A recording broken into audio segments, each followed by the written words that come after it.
qofku waa iska soomaya waa iska salaadaya qiimana uguma fadhiyo qalbigana uguma jirto mana ku fikirsano laakiin waa iska soomay waana iska salaado muuqaal ahaan midaas la diiday waxa la rabaa markaa soomaysid laba waxyaabood inaad niyada ku siiyaysid koo waxa ka alla ka cabsiga aayadaha soonkan way ku badan tahay waxa yani aayadaha ka hadlaya alla ka cabsiga arinta labaad oo ramaan inta lagu jiro in la xaqiijiyo la rabo waxa in ilaahay subxaanahu wa tacaala uu ku dambi dhaafo macnaheeda inaad ku dadaasho sababihii lagu dambi dhaafi lahaa nabigeena calayhi salaatu wasalaam wuxuu yiri waxaa yani xadiis uu ka warinayo malakul jibriil يعني النبي عليه الصلاة والسلام حديث تلقوري وحاكمي دهيد إنه يري رغم أنف من أدرك رمضان ولم يغفر له قف رمضان سو جاري وإلهي سو جارسيي وبلسون إبالتي وهذا الدنبي أن لا ضعفين كاسا خساري سنكيسا بيروي حلوة وخساري حديث كالنبي الحكير عليه الصلاة والسلام مركو صون كي يفضل لي كسو هذلي من حرم خيرها فقد حرم قفك رمضان خير كذا يوانا كذا لا يقضي قفك واقضيه يعني قصارك الأمدنه هذا مرك رمضان انت اللي يجرو وحال غاربا مركو رمضان بماذا وحيالها ما حقيقي سيرا اسوديس وعمدك واد الله كعبس مكون زيادة وعمد الله مكود ذا شيء أسبابتي الدنبي اللي هو نافي لها أسبابتي الدنبي اللي هو نافي وصون لا أسباب أي أبوين نبينا عليه الصلاة والسلام ناشي متكون نبينا غير عليه الصلاة والسلام من صام رمضان إيمانا واحتسابا غفر له ما تقدم من ذنبه قفكي رمضان صومه أسوى إلهي الرميسا إلهي لك أجر مليسانيا حديث كاس إن بين علماء ونويا قريان لا يكون حبوبا إلا بدأيو قفكي رمضان صومه كلي لمدين سوات محاول رمضان dadka qaar soonkiisa wuxuu la noqonayaa wax caadi ah shayga qofku uu sameeyo markuu ku soo noqdo waxay dhahan routiinkiisa ama waxyaabo nololeedkiisa maalinta ayuu iskaga mid noqonayaa qofku waa iska soomaya waa iska salaadaya qiimana uguma fadhiyo qalbigana uguma jirto mana ku fikirsano laakiin waa iska soomay waana iska salaado muuqaal ahaan midaas la diiday waxa la rabaa markaa soomaysid laba waxyaabood inaad niyada ku siiyaysid iimaanan adigoo ilaahay rumaysan oo waxaan ilaahay ugu waajib yeelay amarkii ilaahay baa fulinaya qalbigaada inay ku jirtaa laga rabo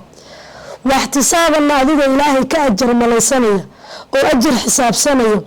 وإلهي سبحانه وتعالى الجنة وناك الرجيني يا لغارة إسكا صون كلمة صون كوينة لغارة لسعطة إيمانا واحتسابا قفك اللغاهلو شرطي قفك اللغاهلو قفك إنه صامه سوى إلهي من رميسان إلهي كأجر مليسانية غفر له ما تقدم من ذنبه سهراء والله ضعفها صوبتك وهذا مركز صوم مركز الجو دم بهذا اللي يقول ضعفه حاول إن صومك كده داشو لكن صومك وصل كل مقنن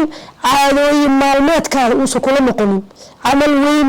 هوين كاستمركات سمينيسو قلبي صح هذا صوت عمل وين إلى قبر ربطه إلى مركز إلى قبر ربطه أجر إلى حساب صوته صومك قلبي هذه كوين هذا قلبي يدك صوصان أنت على أفك كسوي كهر taasa aad lagu baahanyahay marka sababta koowaad dambiga lagu dhaafay waxa weeye soonka in lagu dadaalo soon cibaadada in lagu dadaalo dadka qaar soomaya si miisaanka iskaga dhigaan dadka qaar u soomaya si aan loo dhihin hebel waa furaya iyo masoomo waa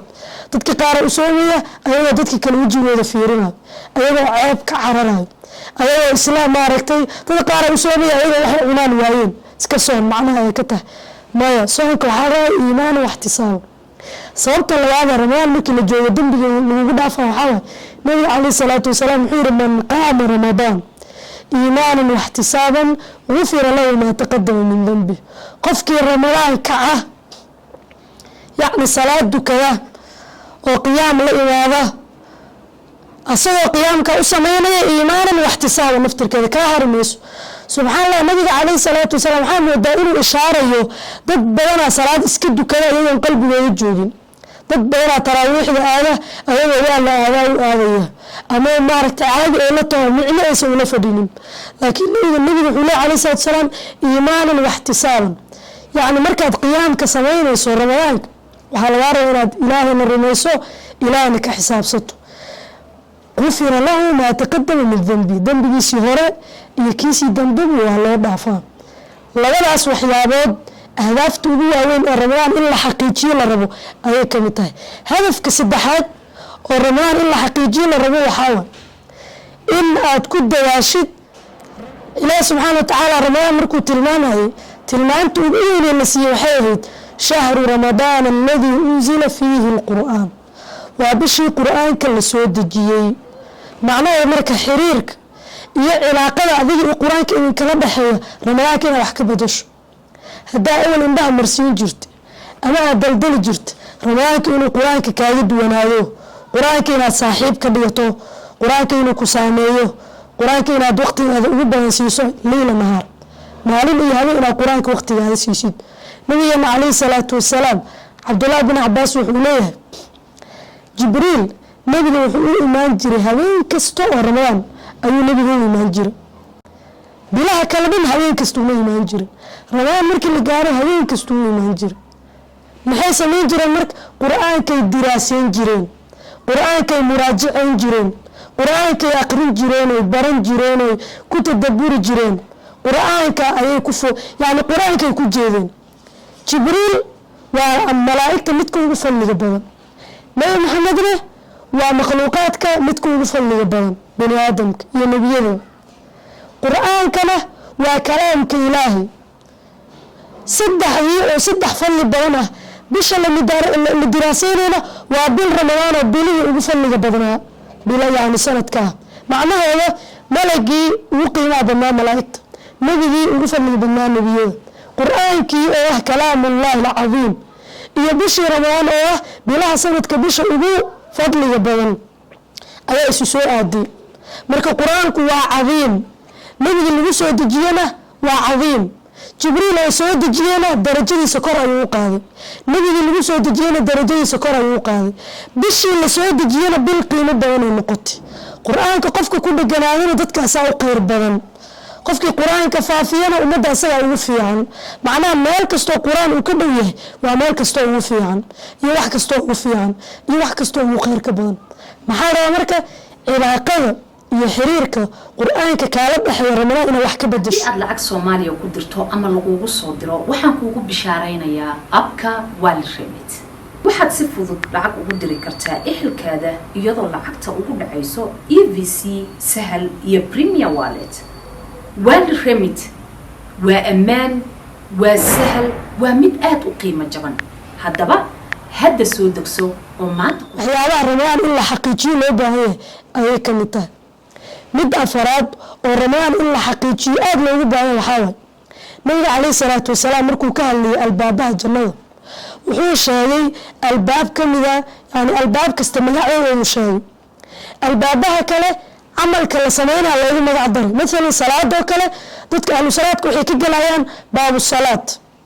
dadka oo maalan ducada ama dikriga ama xajka badan albaabkaasay ka gelayaan laakiin ahlu soomka waxay ka gelayaan baab loo bixiyo arrayaan magaciisa xataa baabu siyaam waa la dhahaa magac kalena nabiga waa u bixiyo maxaa la yihahdaa baabu rayaan ereyga rayaan af carabiga waxaa waay qof baahanaa ama oon daran uu hayay oo oonkiisii biyo qabow inta la siiyey biyihii jirkiisa ku kala baaheen oo ka dhargay ayaa waxaa la yidhaha qofkaasi biyihii ka dhargay rayaan marka maxaa maadaama soonka aad biyo iyo cuntada ka soontay ood ka baahatay oo muuqaalkaada isla bedelay in meeshaa lagaa dharjiyo albaabkaas dad gaaraa ka galay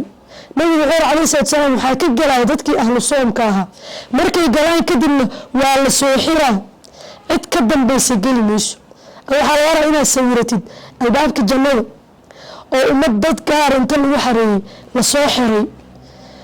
haddii qofkii galay aad tahayna nimcada ilaahay uu